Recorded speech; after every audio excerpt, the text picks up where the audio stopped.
Welcome to Shannons Club TV, the program that gives you the opportunity to relive the road and race histories of significant cars in Australia and connect with other motoring enthusiasts.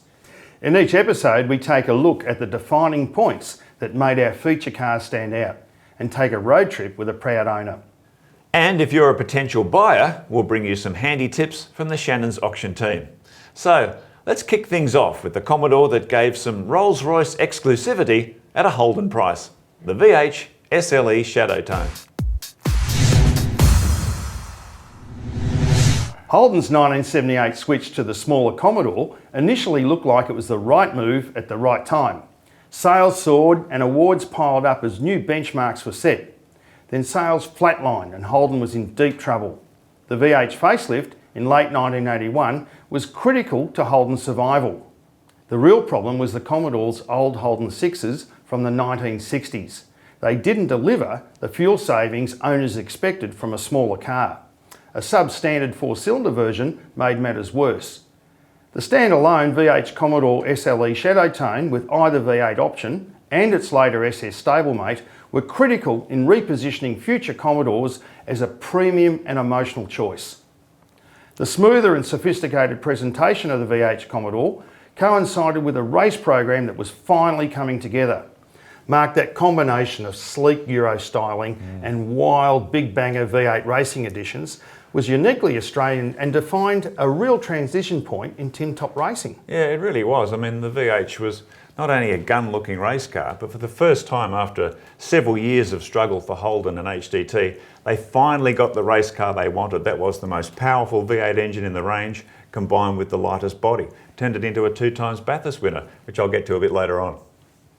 The fully optioned VH SLE Shadow Tone, which many regard as the ultimate version of the last chrome bumper Commodore, was enhanced by an all too brief revival of two-tone paint, with interiors colour matched to the exterior. Classy and refined, both the 4.2 and 5 litre V8 versions punched above their weight and price, and would soon own the V8 market niche that Ford abandoned. Inspired by the two-tone paint schemes on Rolls-Royces, Shadow Tone colour choices were limited to 2 blues, 2 greens and 2 reds, always over the same silver for strong contrast. Flush aero style wheels enhanced the sleeker VH profile for a state-of-the-art meets classic theme. The VH SLE V8 Shadow Tone quickly became an aspirational factory model ready to arrest the damage perpetuated by Holden's ineffective 4 and 6 cylinder engines. It was often described as the best luxury car this side of a Jaguar, an image far more important to the mums and dads buyers that Holden needed to win back. So Mark, could you imagine telling Holden engineers in the mid-1960s that their V8 would help save the company 20 years later? Just incredible, isn't it? Not only saved the company by keeping the Commodore alive, but it proved to be a fantastic race engine that kept Holden's winning on the racetrack right through to the early 1990s.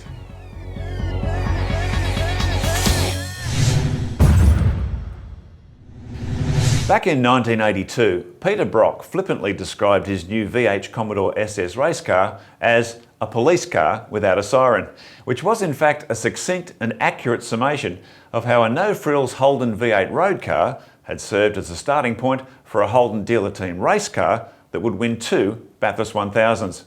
Released in September 1982, the VH SS 5 litre combined the 2 best elements of Holden's V8 Police Pursuit Special for racing. That is, high power with low weight. This was a crucial breakthrough for Brock after enduring a long and bitter battle with the sport's governing body and seeking approval to race with the big valve cylinder heads fitted to his road-going HDT Commodores, but without their luxury car weight penalty. Brock's Bathurst success with the new VH model owed as much to HDT's superior racecraft as it did to the V8 road car on which the winning car was based. Joe, the creation of the VHSS by GMH, it just goes to show how serious the General was about making its V8 Commodore a real winner in the eyes of road car buyers at the time. There's a really interesting point about this, Mark. There was no SS in 1981 when they released the VH. Yeah.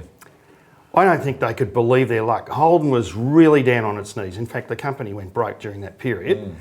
and Ford takes away their V8 and their heartland. Here you are. Here you are. Yeah. And their response was, wow, we got to get a V8 out here really quickly. Let's do it with an SS, like the old HQ days. And that car formed the basis for a whole series of homologation race specials from then on. It became the focal point. It was a gift horse in the mouth. Yeah, it really was, and it produced a lot of winning race cars too. The new VH Commodore SS race car had speed to burn, with close to 400 V8 horsepower in a very light 1260 kilogram package. Brock and co-driver Larry Perkins duly delivered at the mountain, racing away to a one-lap victory in the 1982 Bathurst Classic, leading home a quartet of Commodores. The VHSS was still a formidable opponent when it returned to Mount Panorama in 1983, and once again it won the great race, after Brock and Perkins had to commandeer the HDT's second car when their number 05 Commodore retired early with engine failure. 2 Bathurst wins from 2 starts, the perfect score for HDT's VH Commodore SS. Don't forget, you can join the conversation on the Shannons Club forums with a host of interesting topics.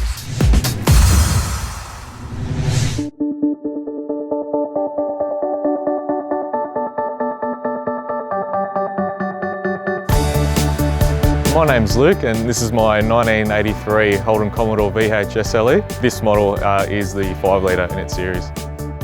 So I've had this car for about 3 years, so I purchased it in 2011. I was looking for about 5 years or so for this particular colour combination and engine size, and when I found it online, went the next couple of days and picked it up. Everything's original. I bought it with different wheels. So that's basically the only thing I've done. Was I bought these wheels brand new, which is a bit of a rarity. So I bought them from WA and brought them over just to keep the car stock. And that's all I've done to it. So growing up, my dad owned a VH SLE. That was dark brown in colour and it had the tan velour interior. So I remember that growing up pretty fondly, and that was what drew me to this particular model. So it's got 87,000 Ks and I drive it every 2 to 3 weekends. You know, one thing I like is the chrome bumpers, the comfort inside. It's, you know, it's like sitting on a couch.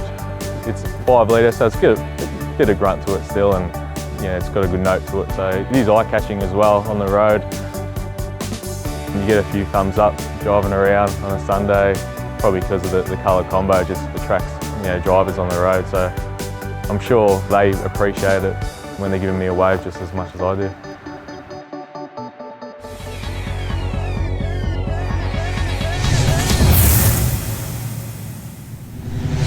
Well, Chris Barbon, Shannon's National Auctions Manager, joins us to talk about the VH SLE Shadow Tone. Welcome, Chris. Hey, Mark. Hi, Chris. VH SLE Shadow Tone, very important combination, preferably with 4.2 V8 or 5 litre. Yeah.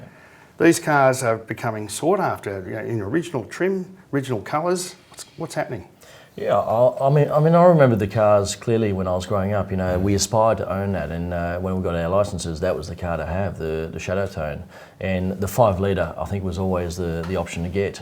So I think, you know, my generation, the Gen X, are going back to that. We love those cars, and I think that's what we're seeing today. We're seeing a following for those again.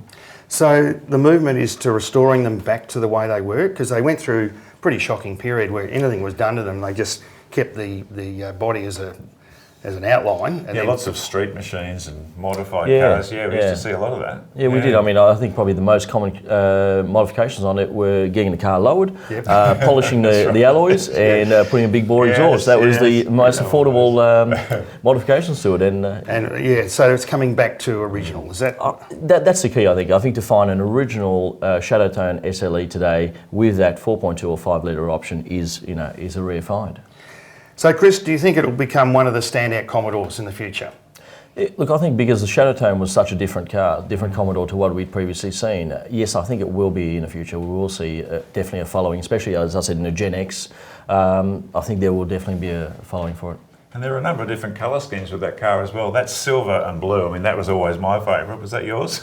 Yeah, I did love the silver and blue, and I'd say probably the plum and silver was also another favourite of mine. So yeah, there's, I think, 6 colours in total.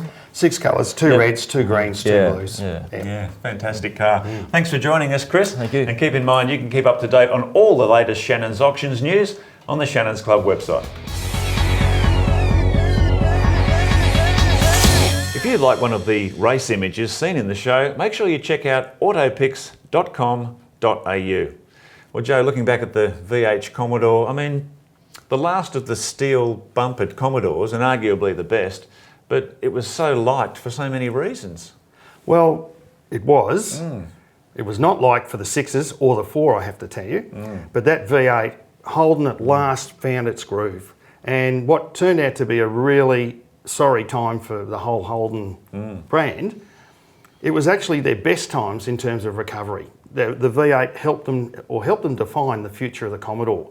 And even though Ford caught up with them at that point, Ford could never get near them again. And that was that whole new approach defined by the V8. Very, very significant time. Yeah, a very significant car in Holden history. We hope you've enjoyed this nostalgic look at the VH V8 Commodore in road and race trim.